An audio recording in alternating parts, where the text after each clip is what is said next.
Hello बच्चों, Devganga online coaching classes के अंदर आपका स्वागत है और आज हम सीखने वाले हैं बाह्य अर्धचालक या अपद्रव्य अर्धचालक। ठीक है ना। तो अपन बात कर रहे हैं, इसको पढ़ने से पहले अपन बात कर देते हैं इससे पहले वाले लेक्चर की। तो पहले वाले लेक्चर के अंदर अपन कवर कर चुके थे नेज अर्धचालकों को, और नेज अर्धचालकों को अपन ने पढ़ा था कि भाई नेज अर्धचालक वो अर्धचालक है जो कि प्योर हो, शुद्ध हो, है ना। उन्हीं अर्धचालकों को अपन क्या बोल देते थे, नेज अर्धचालक कहते थे। ठीक है।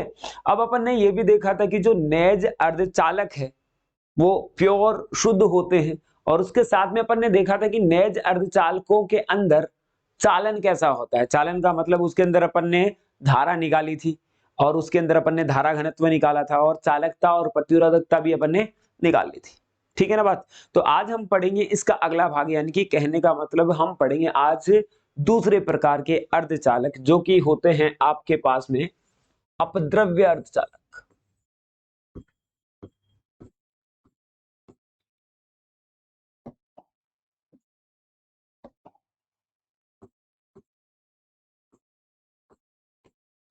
अपद्रव्य अर्धचालक, इनको बाह्य अर्धचालक भी कहा जाता है। अब हम बात करते हैं इसको पढ़ने से, इसकी बात करें उससे पहले, तो नेज अर्धचालकों की खास बात थी कि भाई वो शुद्ध थे। ठीक है ना। अब यहाँ पे उनके साथ में एक प्रॉब्लम थी। उनके साथ में प्रॉब्लम क्या थी कि वो 0 डिग्री सेंटीग्रेड के ऊपर किसकी तरह व्यवहार करते थे, कुचालक पदार्थों की तरह व्यवहार करते थे, और कमरे के ताप पर वो किसकी तरह व्यवहार करते थे, चालक की तरह व्यवहार करते थे। ऐसा ही था ना।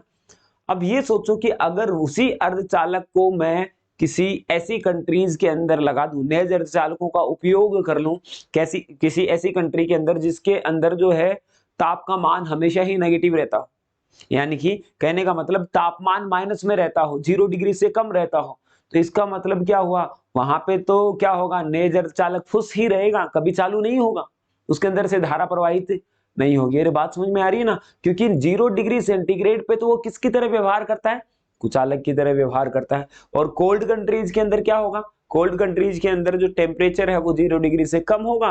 कहने का मतलब सारे के सारे इलेक्ट्रॉन सहसंयोजक बंध में पाए जाएंगे, और एक भी इलेक्ट्रॉन मुक्त अवस्था में नहीं रहेगा, यानी कि वो तो हमेशा ही क्या रहेगा, किसके रूप में रहेगा, कुचालक पदार्थों के रूप में ही रहेगा। ठीक है। तो ये एक बड़ी प्रॉब्लम थी इसके साथ में। सेकंड प्रॉब्लम ये है, चलो अपन ने जैसे तैसे रूम टेम्परेचर पे इसको लेकर भी आ गए, लेकिन नेक्स्ट प्रॉब्लम क्या आती है, इनकी चालकता का मान बहुत कम होता है। जो अपन देख रहे हैं नेज अर्धचालकों को, कि उनकी चालकता है ना वो काफी कम है अभी भी। अगर अपन कमरे के ताप पर देख रहे हैं तो वहां पे भी उनकी चालकता का मान क्या है, कम है। तो इनकी चालकता का मान बढ़ाना है अपने को, है ना। और विदेशों के अंदर अपन उसको यूज करना है, तो अपन क्या करेंगे, नेज अर्धचालकों को तो बिल्कुल भी नहीं यूज करते हैं।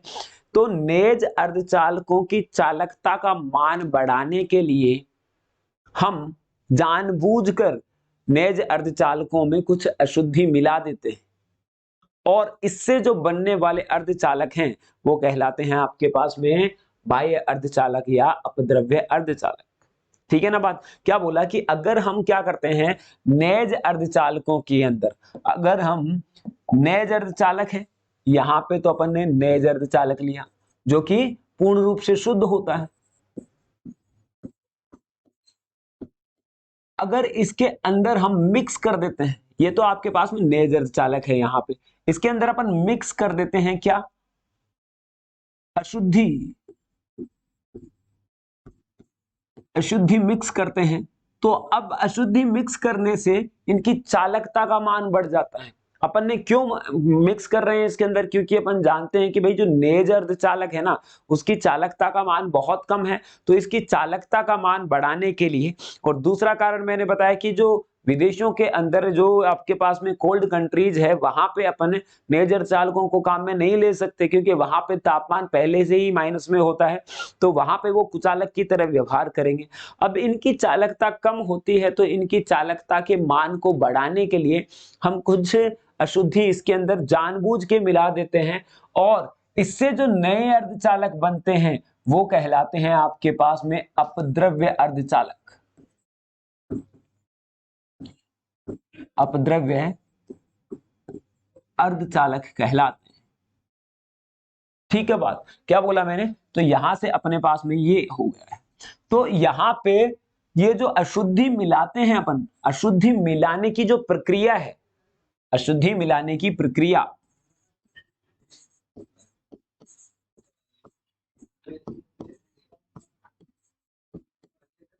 मिलाने की प्रक्रिया डोपिंग कहलाती है, डोपिंग कहलाती है। क्या कहलाती है? इसको डोपिंग कहते हैं। क्या कहते हैं? डोपिंग इसको कहा जाता है। ठीक है, तो नेज अर्धचालकों के अंदर अगर अपन ने डोपिंग कर दी, अशुद्धि मिला दी, तो यहां से जो अर्धचालक मिलेंगे वो कौन से अर्धचालक होंगे? अपद्रव्य अर्धचालक होंगे, और इनको दूसरा नाम दिया गया है बाह्य अर्धचालक।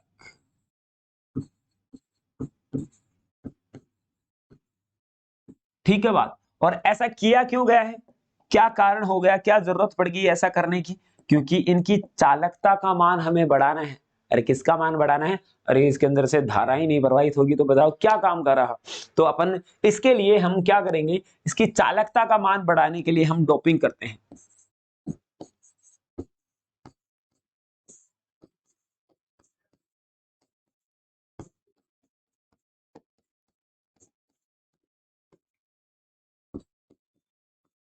ठीक है, तो चालकता का मान बढ़ाने के लिए अपन ये काम करते हैं। ठीक है बात। तो आपके पास में अपद्रव्य अर्धचालक समझ में आया होगा। अब अपद्रव्य अर्धचालक जो है, हम उसके अंदर अशुद्धि मिलाते हैं, है ना? अशुद्धि क्यों मिलाते हैं? क्योंकि इसकी चालकता का मान बढ़े। तो हमें कुछ ऐसी अशुद्धियां ही मिलानी पड़ेगी जो कि चालकता का मान बढ़ाती हो। हर कोई सी अशुद्धि अपन नहीं मिला सकते, कोई भी अशुद्धि नहीं मिला सकते, तो हमें कुछ ऐसी अशुद्धि, स्पेसिफिक अशुद्धि मिलानी पड़ती है जो कि क्या करे? चालकता का मान बढ़ाए।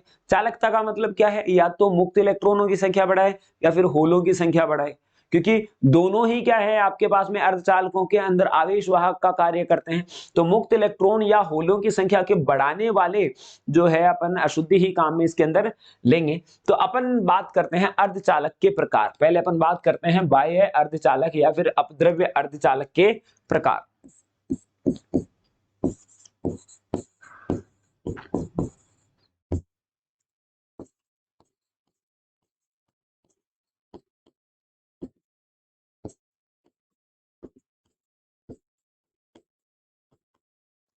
अपद्रव्य अर्धचालक के प्रकार। तो पहला है आपके पास में, वो है आपके पास में पी प्रकार का अर्धचालक।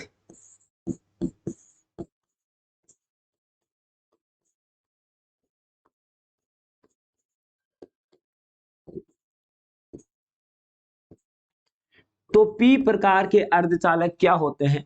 पी प्रकार के अर्धचालक वे अर्धचालक होते हैं जिनके अंदर हम त्रिसंयोजी अशुद्धि को मिला देते हैं, या फिर 13वें वर्ग की अशुद्धियां हैं उनको हम मिला देते हैं नेज अर्धचालक के अंदर। तो इस प्रकार से जो बनने वाले अर्धचालक हैं वो क्या कहलाएंगे? आपके पास में पी प्रकार के अर्धचालक कहलाएंगे। तो क्या बोला कि अगर नेज अर्धचालकों के अंदर हम क्या कर दें? 13वें ग्रुप की, या फिर अपन उसको बोल देते हैं त्रिसंयोजी अशुद्धियां बोलते हैं, उनको क्या बोलते हैं? त्रिसंयोजी अशुद्धियां बोलते हैं। अगर उनको मिला दिया जाए तो अब जो नए अर्धचालक बनेंगे ना, उनको अपन क्या बोलेंगे? पी प्रकार के अर्धचालक, जो कि अपद्रव्य अर्धचालक का पहला प्रकार है। तो हमने क्या बोला कि भाई नेज अर्धचालक है, नेज अर्धचालक, और उसके अंदर मिला देना है आपको किसको? इसके अंदर मिला देना है आपको त्रिसंयोजी अशुद्धि।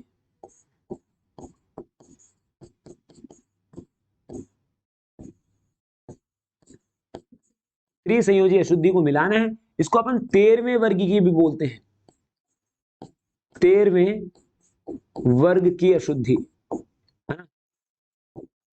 अशुद्धि मिलाते हैं। तो अब जो नया प्राप्त होगा ना, अब आपको जो इन दोनों के कॉम्बिनेशन से जो नया प्राप्त होगा वो होगा आपको पी प्रकार का अर्धचालक। ठीक है बात। तो यहां से आपके पास में ये हुआ। अब त्रिसंयोजी अशुद्धियों के एग्जाम्पल मैं आपको बता दूं। इनके एग्जाम्पल जैसे कि एल्यूमिनियम है, बोरोन है, इस प्रकार के जो अर्धचालक हैं वो आपके पास में क्या है? जो इस प्रकार की जो अशुद्धियां हैं वो त्रिसंयोजी अशुद्धियां हैं। इनका मतलब क्या है कि इनकी बाह्यतम, त्रिसंयोजियों का मतलब क्या है, इनके बाह्यतम कक्षा के अंदर जो इलेक्ट्रॉन मौजूद हैं वो उनकी संख्या कितनी है, 3 है। बाह्यतम कक्षा के अंदर जो इलेक्ट्रॉन है वो कितने हैं भैया, 3 इलेक्ट्रॉन प्रेजेंट है, ठीक है ना। अब ये कैसे बढ़ा देते हैं उनकी बात करते हैं। तो किस प्रकार से ये नेज अर्धचालक की क्या करेंगे, चालकता बढ़ाएंगे। अरे अपन ना जो मेन उद्देश्य है ना, मेन जो अपना उद्देश्य वो यही तो है, नेज अर्धचालकों के अंदर अशुद्धि मिला के उसकी चालकता का मान बढ़ाना, अपने को चालकता का मान बढ़ाना है। और ऐसे अर्धचालक क्या कहलाते हैं आपके पास में, अपद्रव्य अर्धचालक कहलाते हैं। अब पी प्रकार का इस बाह्य जो आपके पास में है अपद्रव्य अर्धचालक है ना, उनको भी 2 भागों में बांटा गया है। पहला तो है आपका पास में पी प्रकार का अर्धचालक। तो नेज अर्धचालकों के अंदर अगर मैं त्रिसंयोजी अशुद्धि मिला दूं तो वहां पे त्रिसंयोजी अशुद्धि जैसे कि एल्यूमिनियम और बोरोन को मिला दूं तो यहां से जो प्राप्त होगा आपको अर्धचालक वो क्या होगा, पी प्रकार का अर्धचालक होगा। अब हम ये देखते हैं कि ये किस प्रकार से क्या करता है, जो है नेज अर्धचालकों की चालकता का मान बढ़ा देता है, वो हम देख लेते हैं इसके अंदर, ठीक है। तो भाई ये कैसे गिर गया है ना। तो यहां से अपन देखते हैं कि भाई यहां पे अपन ने देखा कि भाई मान लिया आपके पास में ये बना लेते हैं, बनाया था अपन ने, है ना। मान लिया आपके पास में बहुत सारे परमाणु हैं और उसके अंदर अपन ने ये कर लिया, यहाँ पे एक बोरोन मिला दिया अपन ने या एल्यूमिनियम मिला, यहाँ पे वही सिलिकॉन ले लिया, तो क्या होता है वो अपन देखते हैं।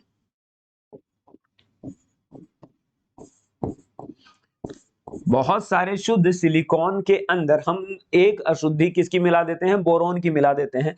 तो उससे क्या होगा, यहाँ पे पहले तो मैं इसका संयोजन बंद बना देते हैं एक साथ ही सभी का।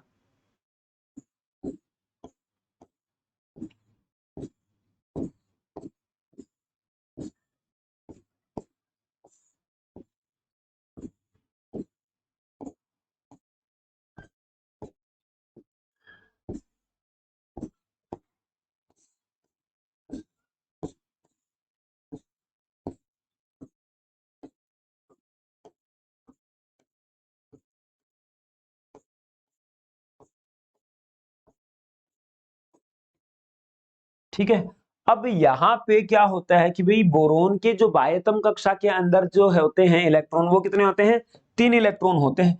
तो यहाँ पे आपके पास में जो इलेक्ट्रॉन प्रेजेंट है वो 3 है, एक तो यहाँ, एक इस जगह पे है और इस जगह पे, ठीक है।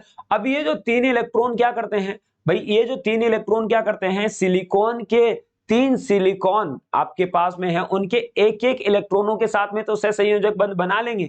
यानी कि एक इलेक्ट्रॉन इसका ले लिया काम में, एक इलेक्ट्रॉन इसका काम में ले लिया, एक इसका काम में ले लिया, ठीक है। ये तो चलो ये बंद तो हो गया कंप्लीट। लेकिन यहाँ पे जो इलेक्ट्रॉन प्रेजेंट रहेगा सिलिकॉन का, इसका प्रेजेंट ये यहाँ रह गया, लेकिन यहाँ पे जो जगह बच गई आपके पास में वो क्या बच गई है, खाली जगह बच गई है।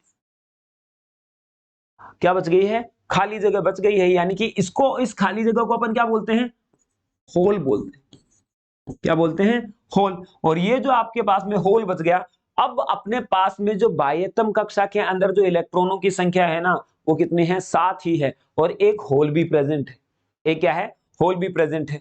तो अपन ने ऐसा देखा है, अगर एक इलेक्ट्रॉन, यानी कि अब यहाँ पे पहले तो क्या था कि जब 0 डिग्री सेंटीग्रेड था उस समय पे सारे के सारे इलेक्ट्रॉन क्या थे, जब तक इसके अंदर कोई अशुद्धि नहीं मिलाई थी, तो यहाँ पे 4 इलेक्ट्रॉन अन्य 4 सिलिकॉन के इलेक्ट्रॉनों के साथ में सहसंयोजक बंध बना के अपने अष्टक को क्या कर रख रहा था, पूर्ण रख रहा था। तो जब अष्टक ही पूर्ण था तो क्या हो रहा था, वहां पे कोई भी इलेक्ट्रॉन मुक्त अवस्था में नहीं था, ना ही कोई होल मौजूद था, तो धारा प्रवाहित होने का तो कोई मतलब ही नहीं था। तो यहाँ पे धारा प्रवाहित नहीं हो रही थी, लेकिन यहाँ पे तो होल है, यहाँ पे तो क्या है, होल। और होल क्या करता है, धारा प्रवाह का कारण बनता है, ठीक है। एक चीज तो ये, तो होल, अब इसके अंदर थोड़ी धारा प्रवाहित हो सकती है। इसी के साथ में दूसरी कंडीशन क्या है कि अगर थोड़ा सा भी ताप मिल गया इसको तो इलेक्ट्रॉन आसानी से टूट सकता है, क्योंकि लास्ट की ऑर्बिट के अंदर 7 ही इलेक्ट्रॉन है, तो अस्थायी है यहाँ पे। तो यहाँ पे अगर इलेक्ट्रॉन आ गया बाहर, ये इलेक्ट्रॉन अगर बाहर आ जाता है तो यहाँ पे फिर से होल बन जाता है।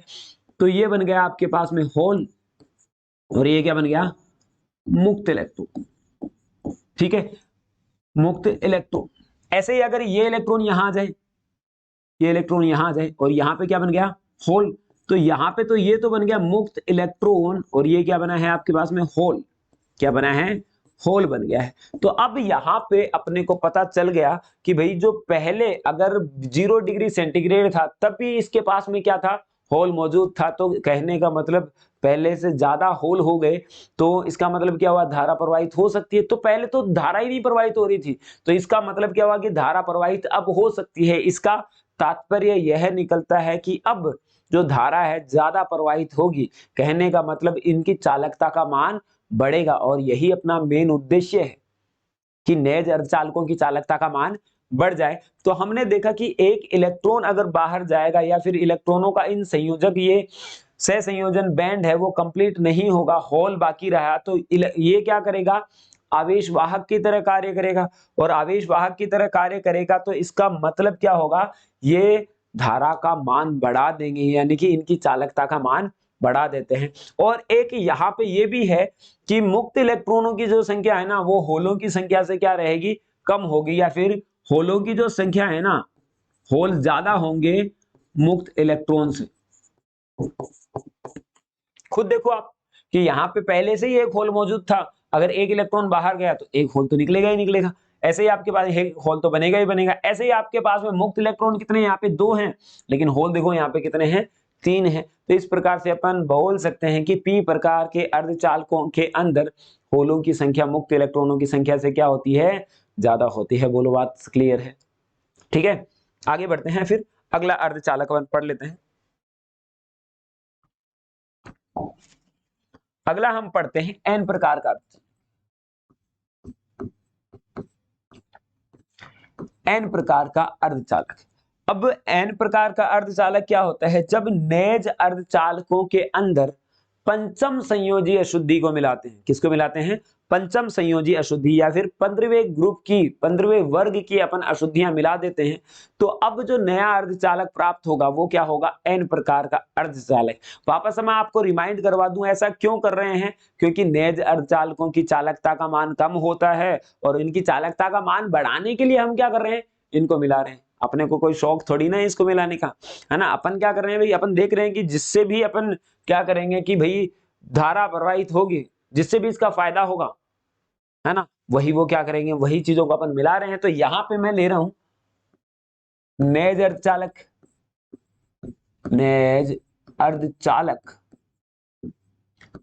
प्लस, प्लस क्या करेंगे, नेज अर्धचालकों के अंदर अगर मैं पंचम संयोजी अशुद्धि मिला देता हूं, पंचम संयोजी अशुद्धि, और अशुद्धि मिलाने को क्या बोलते हैं बोलो, अरे डोपिंग कहते हैं ना। क्या कहते हैं, डोपिंग। अरे डोप का मतलब वो डोप नहीं है, अलग भी होता है ना, एना भी ना डोप शोप मारिया करो, अरे वो वाला डोप नहीं है।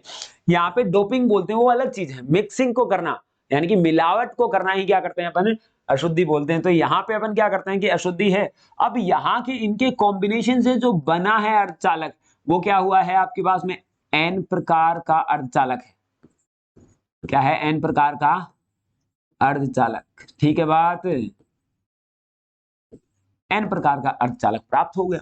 अब अपन ये देख लेते हैं कि जो पंचम वर्ग है आपके पास में, 15वां वर्ग है, और वो अशुद्धियां कौन सी होती हैं, वो आपके पास में फॉस्फोरस, आर्सेनिक, इस टाइप की ये अशुद्धियां हैं जो 15वें वर्ग की हैं, या फिर पंचम संयोजी अशुद्धियां हैं। तो पंचम संयोजी का मतलब मैं आप लोगों को बता दूं कि भाई जो लास्ट कक्षा है उसके अंदर जो इलेक्ट्रॉनों की संख्या कितनी है, 5 है। लास्ट कक्षा के अंदर जो इलेक्ट्रॉनों की संख्या है यहाँ पे वो कितनी है, 5 है। बात समझ में आई ना, लास्ट कक्षा के अंदर जो इलेक्ट्रॉनों की संख्या कितनी है, 5 है। अब ये किस प्रकार से जो है नेज अर्धचालकों की चालकता का मान बढ़ाएंगे, ये तनिक देख लेते हैं, ठीक है। तो चलिए स्टार्ट कर लेते हैं। तो यहाँ पे आपके पास में वापस मैं क्या करता हूँ, सिलिकॉन लेते हैं, और उसके अंदर अगर अपन कोई भी फॉस्फोरस मिला देते हैं या आर्सेनिक मिला देते हैं तो क्या घटना होगी वो अपन देखेंगे। तो यहाँ पे अपन ने बना दिया यहाँ,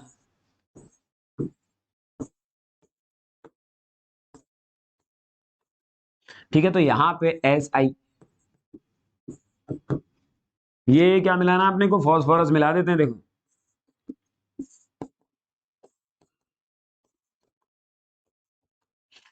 यहाँ पे अपन बंद बना देते हैं इसके बाद में।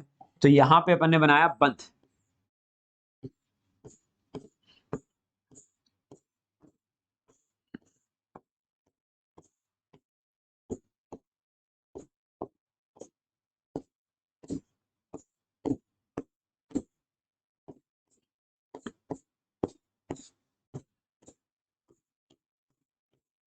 अरे पहले वाला मिटाया नहीं था ना, वो भी काम में ले सकते थे।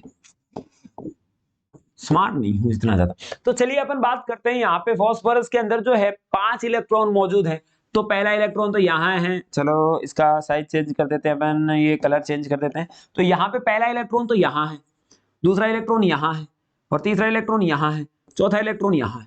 ठीक है ना। अब क्या हुआ, एक इलेक्ट्रॉन बाहर मौजूद है, 5 हैं। तो क्या करेगा, ये जो संयोजकता 4 है, तो यहाँ पे अपन बात करते हैं कि जो सिलिकॉन की संयोजकता तो 4 है, तो यहाँ पे क्या करेगा, ये 4 इलेक्ट्रॉनों के साथ में, 4 सिलिकॉन के अन्य 4 के साथ में, तो क्या करेगा, सहसंयोजक बंध बना लेगा। तो इसके 4, इस सिलिकॉन का एक इलेक्ट्रॉन यहाँ है, इस सिलिकॉन का यहाँ है, इसका यहाँ है, इसका यहाँ है, और ये क्या चला गया, बाहर चला गया। तो कहने का मतलब हम क्या कर रहे हैं कि जब कुछ ताप बढ़ा ही नहीं रहे हैं, 0 डिग्री सेंटीग्रेड पे भी क्या हो रहा है, इलेक्ट्रॉन तो मौजूद रहेगा ही इसके अंदर। और ये जो इलेक्ट्रॉन है, ये क्या कहलाता है, मुक्त इलेक्ट्रॉन। क्या कहलाता है, मुक्त इलेक्ट्रॉन। अष्टक पूर्ण है, फिर भी एक इलेक्ट्रॉन एक्स्ट्रा है, पंचम संयोजी है। अगर अपन क्या करते हैं, चतुर्थ संयोजी मिलाते तो 4 इलेक्ट्रॉन चारों के साथ में संयोजक बना के बस इसे हैप्पी फैमिली के साथ में रहते हो। लेकिन यहाँ पे ऐसा है नहीं, या तो त्रिसंयोजी, या तो एक कम रखो या फिर एक ज्यादा रखो, ऐसा ही कॉन्सेप्ट अपना रखा है इसने। तो त्रिसंयोजी के अंदर तो क्या था भाई, एक कम था, और इसके अंदर क्या कर दिया, एक अधिक कर दिया। तो यहाँ पे ऐसा आपने कर लिया है। अगर अब क्या किया जाए कि यहां से, अगर यहां से क्या किया जाए कि भाई ये इलेक्ट्रॉन अगर बाहर आएगा, ये इलेक्ट्रॉन यहाँ पे बाहर आएगा, तो ये क्या बन जाएगा, होल बन जाएगा। तो ये तो क्या हुआ, मुक्त इलेक्ट्रॉन, मुक्त इलेक्ट्रॉन। और ये क्या बन गया आपके पास में, होल, है ना। ये तो हुआ मुक्त इलेक्ट्रॉन, ये होल। ऐसे ही अगर अपन बात करते हैं, ये इलेक्ट्रॉन बाहर आ जाए, तो बाहर आते ही क्या हो गया, अरे बाहर आते ही क्या हुआ, आजाद हो गया ना। वो आजाद हो गया तो मुक्त हो गया, और आजाद हो गया तो मुक्त हो गया, तो उसको मुक्त इलेक्ट्रॉन। और कौन आजाद हुआ है, इलेक्ट्रॉन आजाद हुआ है। तो यहां पे मैं इसको क्या बोलूंगा, मुक्त इलेक्ट्रॉन, बोलो मुक्त इलेक्ट्रॉन। और यहां पे क्या बनेगा, छोटा सा होल बन जाएगा। ठीक है, तो ये बन जाएगा आपके पास में होल। तो अब अपन देख रहे हैं कि भाई यहां पे इलेक्ट्रॉन मौजूद है, यानी कि मुक्त इलेक्ट्रॉनों की संख्या जो है ना, इस बार मुक्त इलेक्ट्रॉनों की संख्या है ना, वो होलों की संख्या से ज्यादा है। उसमें क्या था, उसमें क्या था, होलों की जो संख्या है ना, वो मुक्त इलेक्ट्रॉनों की संख्या से क्या थी, ज्यादा थी। लेकिन यहाँ पे क्या है, उल्टा है। यहाँ पे क्या है, मुक्त इलेक्ट्रॉनों की संख्या होलों की संख्या से ज्यादा है। तो यहाँ पे आप देखो कि यहाँ पे क्या हो गया है कि भाई इसके कारण हमने देखा कि जब 0 डिग्री सेंटीग्रेड है तो भी क्या है, आपके पास में इलेक्ट्रॉन बाहर है। तो इसका मतलब क्या हुआ, चालकता का मान बढ़ गया है, मुक्त इलेक्ट्रॉनों की संख्या का मान बढ़ गया है। तो इस प्रकार से हम बोलेंगे कि भाई इस प्रकार से अपन ने क्या किया कि पंचम संयोजी अशुद्धि मिलाकर नए अर्धचालकों को क्या बना दिया, एन प्रकार के अर्धचालक बना दिया। और एन प्रकार के अर्धचालकों की जो चालकता है वो पी प्रकार के, सॉरी क्या बोल रहा हूं मैं, एन प्रकार के अर्धचालकों की जो चालकता है वो नए अर्धचालकों की चालकता से तो क्या है, अधिक है। और यही अपना क्या था उद्देश्य, और उद्देश्य पूर्ण हुआ, है ना। तो यहाँ पे अपना उद्देश्य कंप्लीट हो जाता है। तो अपने को ये बात पता चल जाती है कि भाई यहाँ पे आपके पास में जो नेज अर्धचालकों को, नेज अर्धचालकों के इनकी चालकता का मान बहुत कम होने के कारण उनकी चालकता का मान बढ़ाने के लिए हम क्या करते हैं, कुछ अशुद्धियां मिलाते हैं जिनसे उनकी चालकता का मान बढ़ जाए। और उनकी चालकता का मान बढ़ाने के लिए हम त्रिसंयोजी और पंचम संयोजी अशुद्धियों को मिलाकर अर्धचालक बनाते हैं, बाह्य अर्धचालक। और उसके भी 2 प्रकार होते हैं, वो होता है पी प्रकार के अर्धचालक और एन प्रकार के अर्धचालक। ठीक है, जिसको अपन ने अभी पढ़ लिया है। बोलो क्लियर है ना बात, ठीक है ना। तो अगर आप लोगों को इनके नोट्स चाहिए तो आप फटाफट कमेंट के अंदर जाकर आप नोट्स के लिए आप डिमांड कर दीजिए, लाइक कर दीजिए और सब्सक्राइब भी करिए ही, ताकि आपको इसके नोट्स मिल सकें और आपकी तैयारी है वो अच्छी हो सके। ठीक है ना। और नेक्स्ट लेक्चर के अंदर अपन पढ़ेंगे कि भाई जो आपके पास में ये जो एन प्रकार के और पी प्रकार के अर्धचालक हैं, इनकी व्याख्या करनी है आप लोगों को, किसके आधार पर, ऊर्जा बैंड के आधार पर। भाई यहाँ पे आपको पी प्रकार का जो अर्धचालक है और एन प्रकार का जो अर्धचालक है उनकी भी व्याख्या करेंगे। उन ऊर्जा बैंड के आधार पे भी अपन पता लगाएंगे कि भाई वहां पे है ना इसकी चालकता का मान बढ़ाया है या नहीं बढ़ाया है। दोनों तरीकों से अपन देखेंगे, एक तरीका तो अपन ने देख लिया, दूसरा भी अपन देखेंगे ऊर्जा बैंड के आधार। बात समझ में आई? चलो thank you, have a nice day.